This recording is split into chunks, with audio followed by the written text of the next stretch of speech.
Bienvenue dans TechPulse, votre dose quotidienne des dernières avancées et des buzz.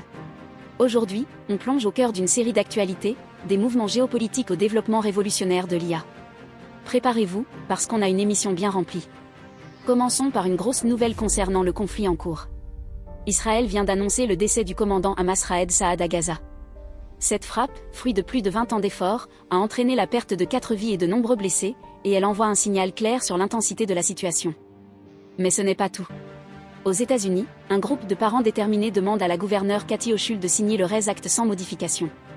Le projet de loi impose des plans de sécurité et des règles de transparence essentielles pour les géants de l'IA comme Meta et OpenAI, et il a déjà été adopté par le législateur de New York. Ces parents, tout à fait justifiés, insistent sur des garde-fous solides, en évoquant les risques potentiels des chatbots d'IA et en soulignant le besoin vital d'une réglementation. Parlant d'IA, Google fait de gros progrès. Leur dernière mise à jour de Translate est en phase bêta, élargissant la traduction vocale en direct à plus de 70 langues, et ils ont boosté les traductions textuelles. Plus, la fonctionnalité Practice a été étendue à 20 nouveaux pays, utilisant l'IA pour un apprentissage linguistique personnalisé. C'est un véritable tournant pour la communication mondiale. Maintenant, on change de sujet, le paysage politique.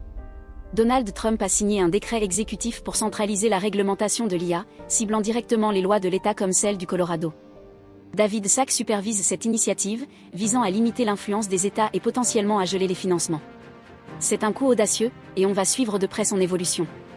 Et, surprise, Disney et OpenAI ont conclu un partenariat d'1 milliard $. Les abonnés Disney+ auront désormais accès au contenu généré par Sora mettant en scène des personnages Disney emblématiques. Mais ce n'était pas toujours facile, Epic Games a dû intervenir pour limiter les sorties inappropriées dans l'NPC d'Art Vadé de Fortnite, mais les joueurs ont rapidement trouvé des moyens d'exploiter le système, générant des déclarations offensantes via des requêtes persistantes. Malheureusement, certaines fonctionnalités d'IA ont encore des petits bugs. Amazon Prime Video a cessé de proposer des récapitulatifs vidéo alimentés par l'IA suite à des inexactitudes dans le récapitulatif de la saison 1 de Fallout.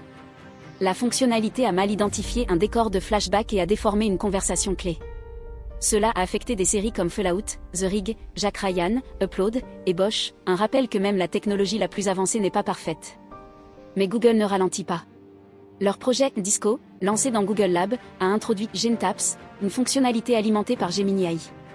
GenTaps génère des applications interactives à partir des requêtes des utilisateurs, s'adaptant aux onglets ouverts et créant des applications web avec un projet primitif pour la récupération collaborative des connaissances. C'est une façon innovante de structurer l'information. Enfin, Apple continue son expansion avec un investissement immobilier massif.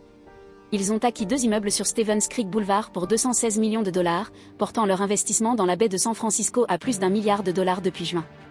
Cette acquisition, s'élevant à 266 500 pieds carrés, fait partie d'un plan plus large couvrant plus de 1,5 million de pieds carrés d'espace de bureaux et de laboratoires cette année. Et voilà, c'est tout pour aujourd'hui TechPulse. Merci d'avoir suivi.